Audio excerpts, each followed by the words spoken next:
Good morning, everybody. Welcome to this talk. My name is Emmanuel. I'm from Montreal. And I've been working on Ring. Ring was called SFLphone at some point. We renamed it last year. It's sponsored by SFLLinux in Montreal, which is a free software service company. I've been working on it since 2009. Ring is used to be a VoIP phone, so you could make calls over the internet. It's using open standards such as SIP, TLS, SRTP, RTP, X509, and as much open standards as we can. So we're interoperable with much of the existing internet voice over IP frameworks such as Asterisk, Cisco, FreeSwitch. Most of the phones you have at your office can actually talk with Ring, and you can replace them with Rings to have a soft phone. As I say, we use a lot of open technologies. Some of them are shared with web browsers. Some of them are specific to internet telephony. As a feature set, we have voice calls, text messaging, video calls, transfer, hold, unroll, record, SIP account, peer-to-peer account, which is new in Ring 2.0. I will talk about it later. And we have multi-account and multi-call support. So everything call center or generic user needs, we usually implement it. Ring 2.0 is more and more a competitor to Skype, so we're implementing serverless architecture, so you just have to have a private key and a public key, and that's enough to actually call someone. You call someone directly using its public key, so it's fully encrypted and SSH-like network. The project story started in 2004 as an embedded daemon for embedded devices.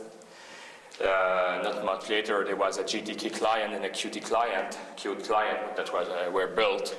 In 2008, the Qt client was dropped and replaced by a QtCore client. In 2009, when I took over, I split the client in two parts, which is business logic libraries and the Qt client itself. Later on, the whole GTK client died, and every client, such as the new GNOME one, OS X, and Windows, are now built on top of the Qt business library that was used by the QT4 client. What's interesting about it, every UI have a native UI. So the GNOME client, GTK, the OS X client, is using QtCore, but they're built on top of Qt, which, as far as I know, is a first. So we have this shared library at the center of the project, and every native client is built on it, and under it, it's common libraries such as Lepage, SFLphone, stuff you use every day. Skip that because we don't have much time. The architecture itself is fully built using state machines. So you have events coming from the networks and events coming from the users, and those events are then passed into state machines. So the whole application itself is an automata, which make it much easier to build third-party clients on top of the library, because the whole library state will always be synchronized with the client and the network.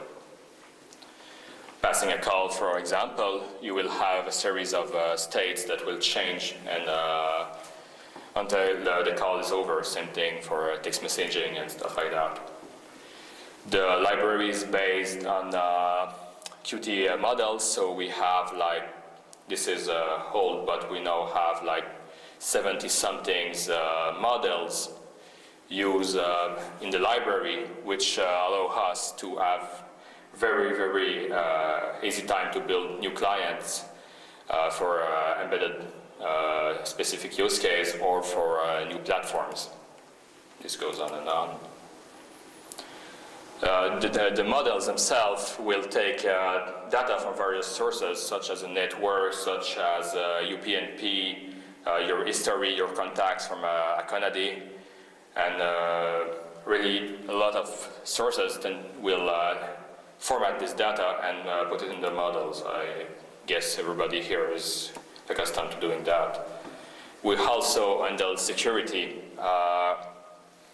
very well. So we have the whole certificate change validation, and every part of our assets, such as call and accounts, are always validated against a security validation model, which allows us to, in real time, be aware of security issues.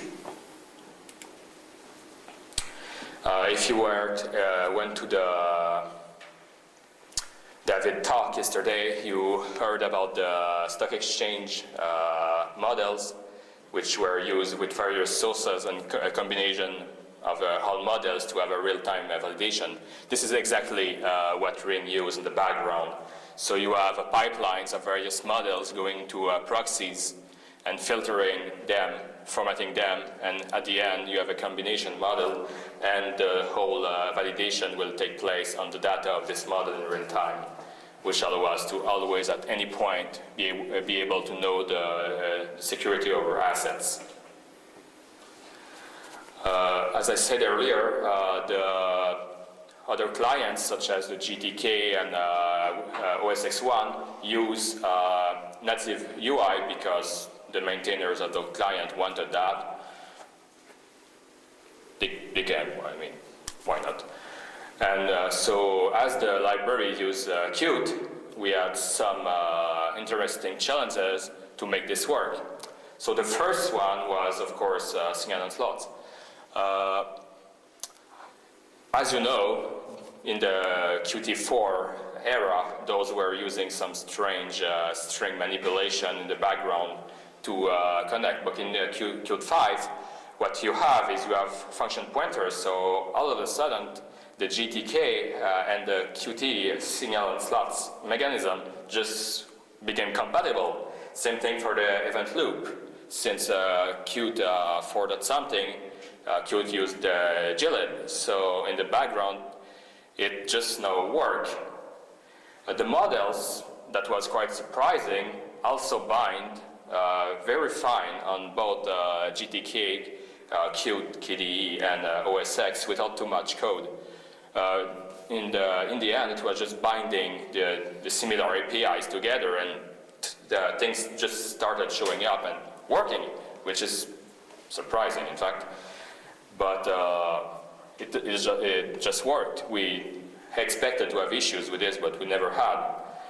The transaction are handled using state machines, so we have very easy time transferring data from the client to the library, to the daemon, and just work.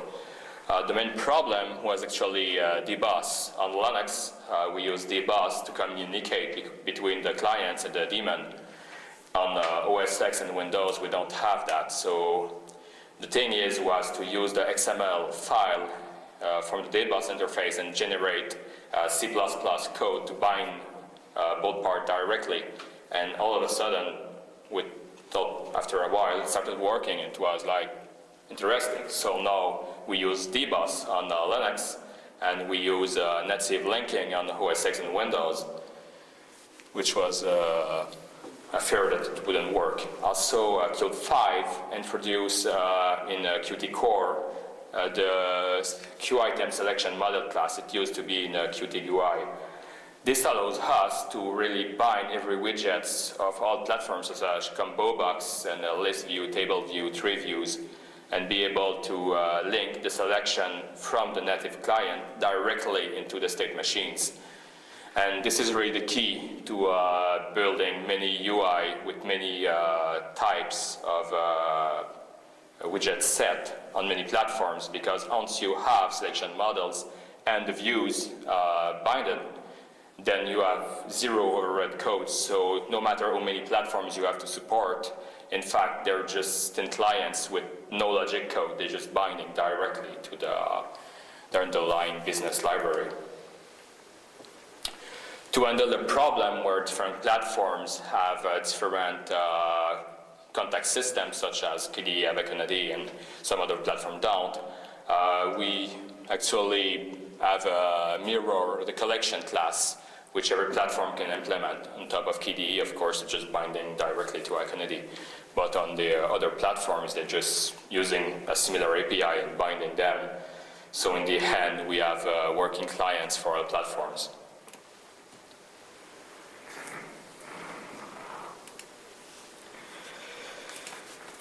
Ring, this is Ring KDE, which is, of course, the KDE client. So you have your contacts, your bookmarks, your history, and you can pass calls. You have auto completions, which is provided by the business layer, and you can configure a lot of assets. If we look at the assets, you will see that there is a lot of collections which are not from Akademy actually, because we know that we have an abstract API for that internally. We can just use this for everything. So the history, the contacts, the recording, the profiles, which is the stuff you share when you call someone, and the ringtones. We looked at the beginning of moving those assets into Akademy itself, but at the end of the KDE4 era, it was not so the time to do this anymore. So we decide for now to go with our own solution. At some point in the future, we might move them back to Akademy once the new generation is out and everything.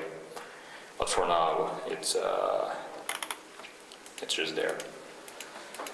So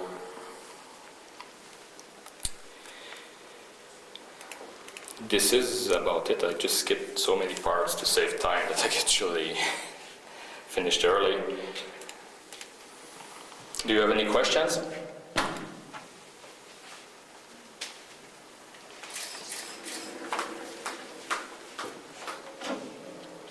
Okay, I'm just working on the internet side, and I saw on the diagram an Android client, but I won't find it. Is it there or?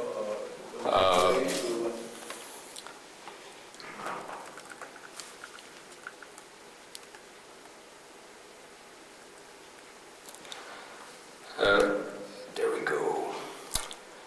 We have, since 2012, an Android client. However, it's not using the Qt part yet.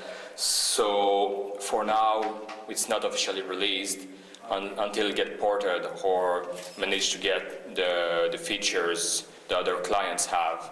Because what having a common business layer allowed us is to have multiple clients with a similar feature set. Back then, when we had a GTK and a KDE client, the KDE client was getting new features every week, and but the GTK client, because it's C and sometimes doing more advanced features in C require a lot more time, was falling behind. So when we decide to use the Qt library, the Librarian client, we call it, to share the whole business, that allow us in a few weeks to have 5 new clients.